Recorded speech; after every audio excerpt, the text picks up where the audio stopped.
good afternoon. Hi. Because you work in such a niche market for any viewers that don't know who you are, how do you introduce yourself? Sure. Well, my name is Chandler Poling, and I'm a co-president or co-owner of a PR firm called White Bear PR. We are a public relations firm that specializes in promotions for music in the film, television, video game industries. So we work with composers, songwriters, music supervisors, record labels, music festivals, music conferences, and pretty much anything that has to do with music in media overall. I don't know if you remember this because I just realized this a couple days ago when I was organizing some stuff from my dorm. But you and I have actually crossed paths in person a couple times. Have we? We Where? have Comic Con. Oh, wow, I've been going. amazing. I've been going every year, almost every year since I was 8. Oh, that's incredible. Oh my god. Well, I'm so glad that you came to those panels. You have a framed poster. That's amazing. Yeah, well, these panels were a lot of what inspired me growing up to try and get into the film score scene as I'm now studying to do. Oh, that's amazing. How have things changed for you guys this summer aside from, well, Comic Con's not happening anymore? I know. It's too bad. And WonderCon, we always do stuff with them, and they're canceled as well. Well, I guess what's different, obviously, is that for the foreseeable future, all of those events and panels and screenings and Q&As are all canceled, or they're now all going online. So we have a lot of people doing digital Q&A stuff like this.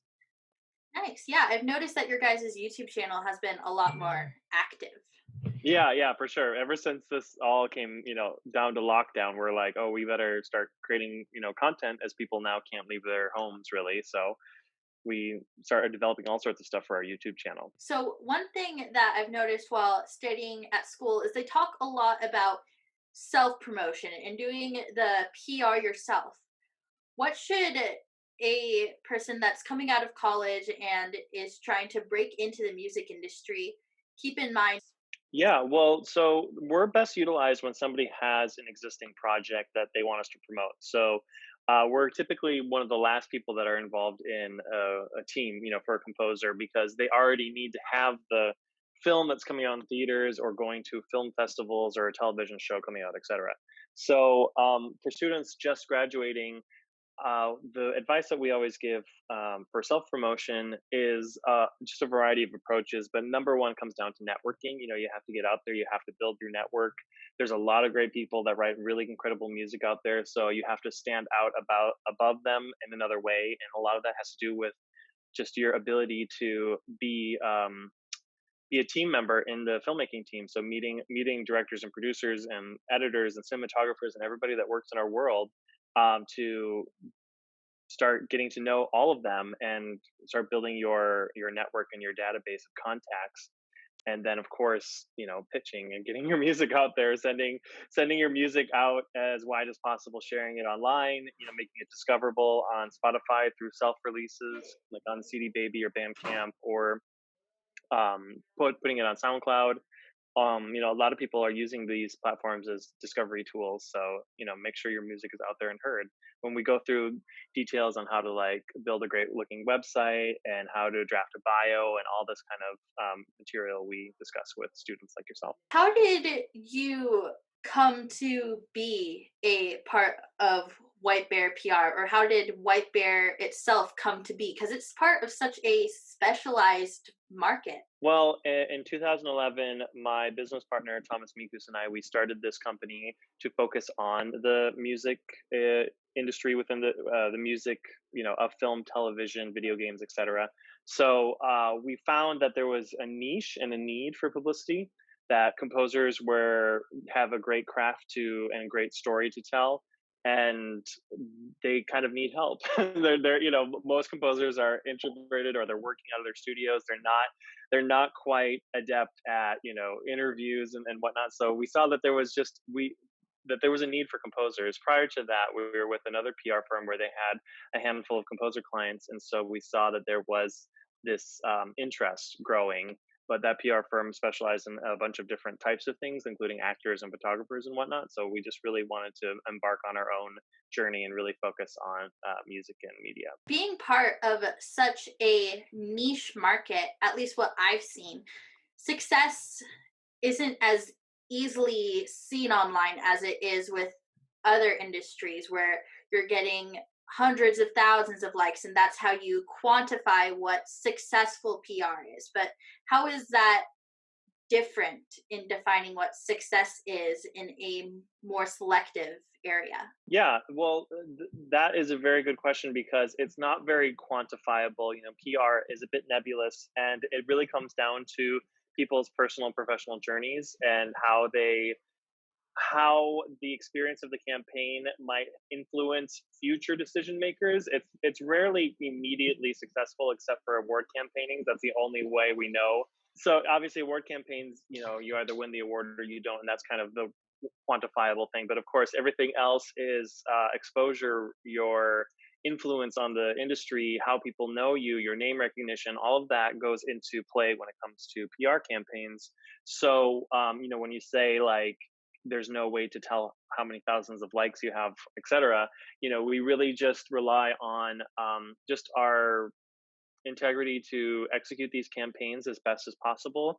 And our clients and our composers keep coming back for more and more work, and so we feel that they feel that it's worth the investment and it's worth their time and energy to do these campaigns. For people that are part of this niche market, what does building an awards campaign or any other kind of campaign really look like? Because personally, when I think of an awards campaign, for example, I think of an actor trying to win Mhm. a Tony or a Grammy and doing all of that.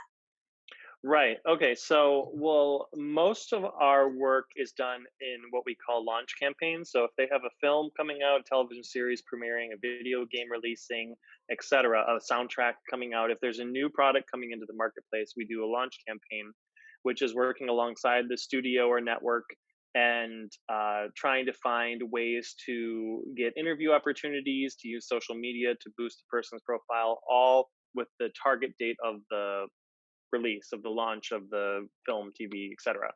So that is how a campaign is built on that end. And then the award campaigns, of course, are built around the actual awards themselves, whether it's the Grammys or the Emmys or the Oscars. We have a timeline that we usually work on leading up to when people are voting, and then leading up to the nomination. Then, should one of our clients be nominated, then working from the nomination all the way to the ceremony, and that's just done through obviously exposure and trying to influence as many voters as possible so that they vote for your client and support their music. What's the craziest campaign that you've worked on so far? Craziest, well, I would say that one of the most successful and like surprisingly historical campaigns was just this recent one we did with Hilda Gunnadottir and her score to Joker and Chernobyl. So she came on board prior to the Emmys, and we were leading up to the Emmys with Chernobyl, and she won that. And then ever since that moment, she kind of swept her award season in making history as the first solo female composer to win her Grammy category and the Golden Globe. And she's just one of a handful of women to win the Oscar for best score, etc. And all that aside, I would say why I picked that one, especially when you say what is kind of the most crazy or whatever, is that the international support for her was overwhelming. She got so much interest from almost like every country, media outlets from all over the world. Obviously the United States. She's from Iceland, so Iceland. I think she's the only Icelandic person to win an Oscar as well. So there's more history for her, and she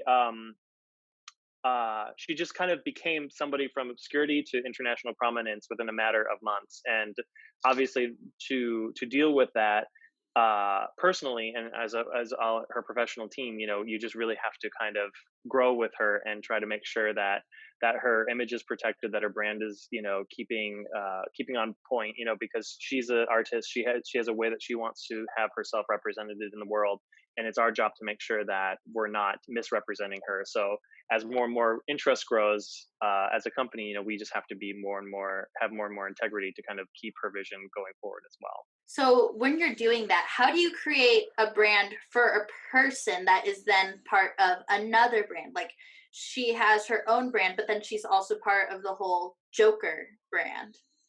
Yeah.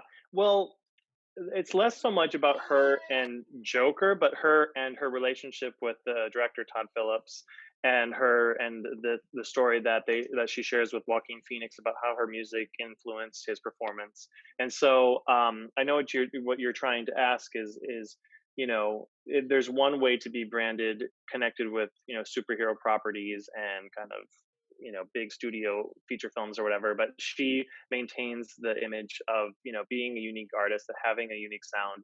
She does music her way, so to speak, obviously in collaboration with others, but the point being is that she initially, of course, doesn't want to be a superhero composer. She just wants to be a musician. And so it's not a we try not to mix the brands so much, so to speak. It's all about maintaining their personal kind of artistic brand. So how did you get to this point for yourself? Were you ever a musician at any point? What made you really want to get into this area? Sure. Well, I grew up playing music. I would never call myself a musician because they're much more talented than I am. But I grew up playing piano and saxophone through school, and I was also in choir and whatnot. My father is a professional musician. He's a composer and performer, and so I've always been around music my whole life. And so moving to Los Angeles and working in my first publicity firm, I really connected to these musician clients, and then through kind of cultivating those relationships in 2011, forming the Web Bear PR, because I really felt like I could speak that language. I know how to read music, and so it's just I felt like there's some commonality. How has your work evolved as nerdum has become more and more mainstream? Like when did you guys start integrating panels into Comic Con, for example, as part of that? Sure, yeah. Well, today or this year would have been our 10th anniversary. So, but obviously Comic Con's not happening this year. So it's been 10 years of creating panels at Comic Con and WonderCon.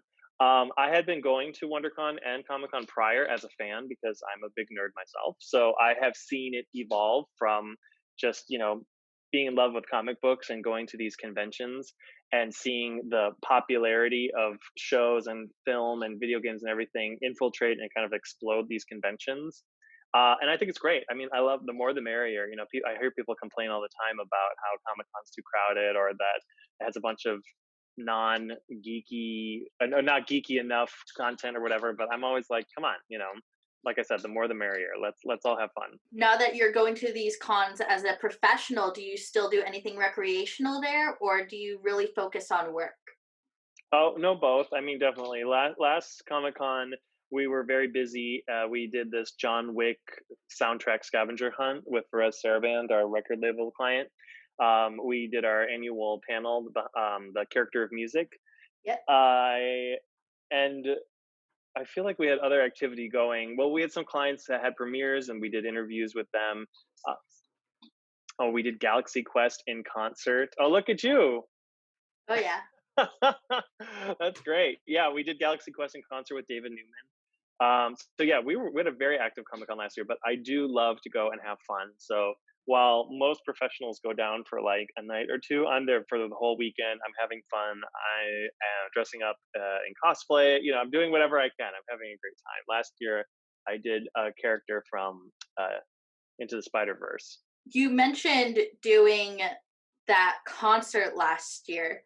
What is it like trying to build a concert from music that was originally meant for background? Is that something that the on the PR side you're super involved in, or what does it look like for you? Well, with Galaxy Quest in concert, it was a what they call live to picture. So it was an orchestra performing the score underneath the film. So Mhm. we have the added bonus of people being able to watch the film, and it being Comic Con and kind of a nerdy geeky property. The PR side of that, of course, is just focusing on the attendees of Comic Con because they're there to experience this kind of stuff. So our promotions were very hyper focused on attendees and all these kind of geek blogs that cover Comic Con to kind of build up the awareness and ticket sales of this concert. But if we're doing a concert that does not have the film involved, it's just about pulling at the nostalgia strings of everybody. If you're doing music from ET or whatever you may be doing. I feel like people relate to those properties really well, and the music, of course, remains. It really invokes the feeling that you had that first time experiencing the film, and so those film music concerts tend to get more and more popular, so much that they're being programmed all the time. I find orchestras around the world doing these film music concerts, and they're in Krakow in Poland. They're selling out arenas for 12,000 people just to watch not even a movie, but just like a concert of film music. I live in Nebraska, and just last year there was a concert that was just Harry Potter music performed by the Hmm. local symphony. Yeah, I bet that was fun. It would have been fun if I got to go, but I had to Oh. do my own concert. Going back to those scores that pluck at the nostalgia of people, are there any scores that you are emotionally connected to? Oh gosh, all the time. I That is such a good question just to spring on somebody, but there's so many scores that just immediately evoke emotion. Obviously, the Harry Potter scores I think are great, all of them from John Williams to Patrick Doyle, etc. And I love the music from Avatar: The Last Airbender and The Legend of Korra. Every time I listen to those scores by Jeremy Zuckerman, I think they are wonderful. Um, there's so much. I also love Sailor Moon, so Sailor Yeah. Moon music is so fantastic to me. So there's a lot of nostalgia all the time when it comes to film music and myself. I grew up on all of those, including Sailor Moon. I even had it on VHS. Hmm. Are there any scores in particular that come to mind that you haven't seen done in concert yet, but you would like to? Well, we'll start with Sailor Moon. There's not even really like a way to listen to it in America because it's not on Spotify or anything like that. It's hard to find soundtracks. So a concert of that would be awesome. But if I had to pick a film that I would like to see in concert, oh man. Um, I've seen so much, so I've seen a lot of them. I was just gonna say Goonies, but I've seen Goonies in concert, not to the movie. Hmm. Um, that's a Dave Grusin score, and I don't know. Like I said, I've seen so many concerts. Doing this professionally for over 10 years, it's like every year you're going to multiple concerts. So I would have almost said Galaxy Quest, but then I saw it last year. With everything that's going on, the series is mainly targeted towards college students. What advice would you have for college students that want to do what you do? Well, I think it's important to specialize. It's good to know what kind of publicity or PR you want to do. There's plenty of PR in the entertainment industry to even focus on, such as music and film. Obviously there's actors, there's directors, there's cinematographers that use publicity. There's films themselves. So I think the more focused you are and the more sure you are of what area of PR you want to work in, that would be best, so that you have a place to start. If you just kind of are generally going out into the world and being like, I'll just, whatever, I'll take whatever. But as a company that hires employees, we really look for people that are interested in the things that we do. Somebody that's just generally interested in entertainment and looking for a job is less interesting to us in a pile of resumes than somebody that is like, I love soundtracks, like I these are my favorite composers and I love these folks that you represent. Like that's so much more interesting to us in a hiring position, that somebody is genuinely invested in interest in music and film. So as a student, like I said, find what you really are passionate about and what you like and make that known to the people you're reaching out to, so that they understand that you all share the same passion and interest. Thank you so much for your time and your efforts. It's been extremely helpful, not only to me in this interview right now, but as I mentioned, figuring out that I wanted to be part of this industry. It's really been great to learn from you and talk to you right now. Do you have any closing thoughts? No, well, I guess yes, because I was about to not know. Yes, I have closing thoughts. I just think it's fantastic. I mean, I'm really, really flattered to hear that you came to these Comic Con panels, and that's what inspired you to explore this career. I mean, that's why we do it. That's why we've been going for 10 years, is to kind of meet the fans and connect with them, and hopefully inspire them to kind of follow this career path. So I just think it's fantastic. I thank you so much for kind of reminding me that we've actually met and that you've actually been to our panels. That's amazing. All right. Well, thank you. I hope I will get to see you in person again in 2021. Have an Yes, awesome day. And thank you so much again for joining me today. you're welcome. Thank you for having me. Hi, everybody. Thank you so much for watching my interview with Chandler Poling this week. Please be sure to subscribe so that you'll see new episodes of Chatting with Creators every Wednesday. Follow me on social media to stay informed about new music, projects, and more. Also be sure to follow Chandler Poling and TheWBPR to get all of the info about their composers and projects. Have an awesome day.